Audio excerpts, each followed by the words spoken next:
BNB baru saja tembus ke all time high-nya 9 juta rupiah. Dengan kasus penggunaan yang meluas di Indonesia, koin BNB itu sangat dicari dan dibutuhkan. Dan dengan bergabung ke giveaway kami, satu dari antara kalian yang beruntung dapat memenangkan satu koin BNB gratis.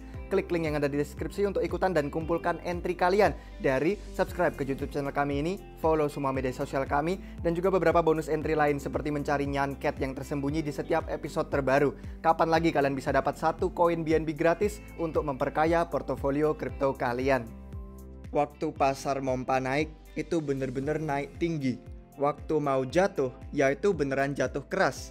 Kenaikannya yang bikin kita cinta kripto, tapi kerusakan dari kejatuhannya bisa merugikan laba untung kalian. Jadi kenapa beberapa koin ngedump lebih keras daripada yang lain? Well, hari ini kami akan menjawab semua pertanyaan itu dan lebih lanjutnya. Oke, let's go!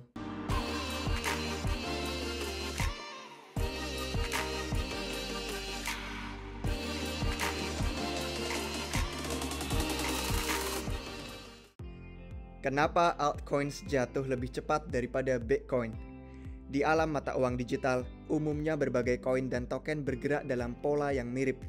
Banyak penggemar, trader, dan investor bisnis telah memprediksi dan membicarakan tentang ini lagi dan lagi. Waktu Bitcoin BTC, cryptocurrency dengan market cap terbesar, naik nilainya, token digital lain cenderung terseret naik nilainya juga. Kita telah menyaksikannya tahun ini. Waktu BTC menyentuh lebih dari $60.000 Amerika Serikat, para investor jadi bersemangat, ngambil beberapa untung dan investasikan itu ke token digital lain. Uang seringkali mengucur dari BTC ke dalam koin kripto lain seperti ETH, DOT, BNB, dan koin serupa. Di sisi lain, waktu BTC menurun, mungkin bahwa altcoins lain di dunia kripto juga akan turun pada waktu bersamaan. Yang pada akhirnya ini tunjukkan ke kita adalah pasar kripto selalu koreksi dan berubah-ubah tergantung pada permintaan dan ketersediaan orang berdagang di pasarnya. Tim kami telah meneliti dan menemukan berbagai laporan dan artikel yang mengenali suatu hal menarik yang tengah terjadi dalam pasar kripto. Ethereum dan altcoin lain telah terpukul lebih keras daripada Bitcoin secara keseluruhan. Waktu pasarnya itu menjadi bearish. Tapi kenapa? Nah, berkat komentar-komentar kalian, kami tahu bahwa banyak dari penonton kami memegang persentase yang sangat besar atas mata uang digital alternatif selain BTC. Ini mungkin dalam bentuk ETH, DOT, ADA, BNB, Link, atau bahkan Dogecoin yang kontroversial. Apapun yang kalian pegang saat ini, jika itu bukan BTC, maka kalian kemungkinan akan tahu video ini sangat berguna dan akan membantu kalian paham volatilitas pasar kripto dan apa yang bisa kalian lakukan untuk melindungi aset kalian lebih baik. Jadi mari jawab pertanyaan penting ini. Kenapa altcoins menderita kerugian lebih signifikan daripada mata uang digital top BTC? Kami temukan bahwa beberapa laporan menunjukkan Bitcoin telah menguasai lebih dari $1 triliun. Dengan market cap-nya yang sekarang $1 triliun inilah yang bisa kalian lihat di layar. Untuk bantu kalian memahami betapa berkuasanya market cap BTC, mari kita bandingkan itu ke altcoins yang populer di Indonesia. Ethereum market cap-nya $300 miliar yang hanya lebih dari seperlimanya BTC. BNB Binance itu kurang dari sepersepuluhnya BTC dengan keseluruhan market cap $89 miliar. Jadi kalian tahulah intinya, Bitcoin adalah pemimpin kuatnya alam kripto dan uang yang diinvestasikan ke dalamnya itu besar dibandingkan mata uang digital lain.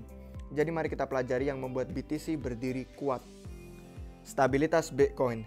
Satu penjelasan atas ketahanan Bitcoin dibanding kripto lain adalah para investor di dunia mungkin memandang BTC sebagai token digital paling stabil saat ini. Yang merendahkan atau meremehkan Bitcoin masih aja bisa bilang tingkatan tinggi volatilitas harganya BTC. Meski demikian, itu lebih mapan daripada beberapa token lain. Para investor yang merasa gugup dengan cryptocurrency yang lebih baru dan kecil bisa dengan masuk akal diharapkan mengirim uang mereka dari altcoins ke Bitcoin selama bear market berlangsung. Investasi.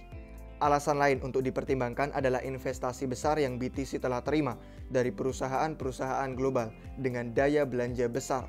Kami telah bicarakan ini di episode lain mengenali perusahaan multi-miliar dolar yang tidak hanya membeli BTC, tapi juga menggunakannya sebagai suatu mata uang untuk membayar barang dan jasa.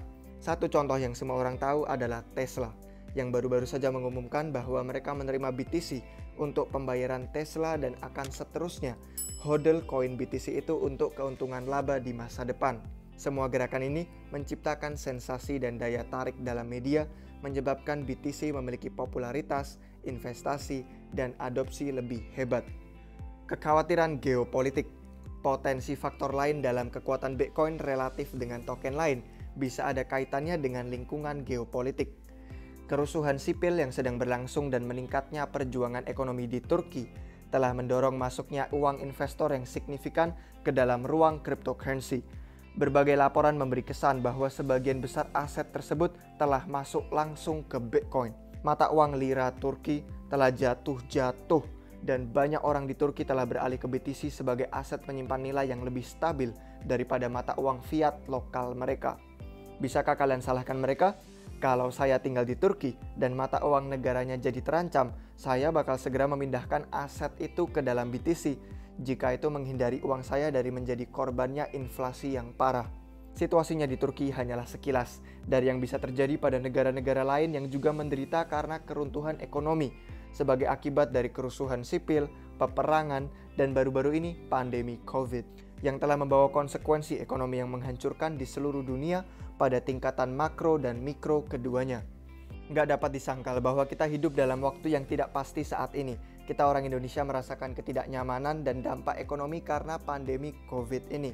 Bagi banyak penggemar kripto, begitu pula yang meragukan token digital, ujian sebenarnya Bitcoin dan koin lain adalah waktu ada krisis keuangan. Dan dari yang pasarnya tunjukkan saat ini, orang-orang merespon dengan menuangkan uang mereka ke dalam pasar-pasar kripto sebagai usaha untuk melindungi uang mereka dari hiperinflasi dan saham volatil. Jika kita merefleksikan pada 2020 sampai 2021 yang bisa dibilang terbukti menjadi waktu ekonomi yang susah, kita bisa lihat suatu tren kuat tentang cryptocurrency mempertahankan nilai mereka relatif kuat. Banyak orang bakal setuju bahwa kita ada di pertengahan bull market. Terlepas dari entah kita ada di bull market atau tidak, jelas bahwa alam kripto telah mengalami pertumbuhan, minat, dan investasi sangat agresif sejak lonjakan harga 2017-2018. Jadi akankah investor berbondong-bondong ke cryptocurrency sebagai satu kelompok? Akankah mereka memalingkan perhatian terutama kepada pemain tunggal seperti BTC? Atau akankah cryptocurrency runtuh bersamaan dengan institusi ekonomi mainstream? Kami pikir tidak. Tapi kami mau dengar pendapat kalian apa?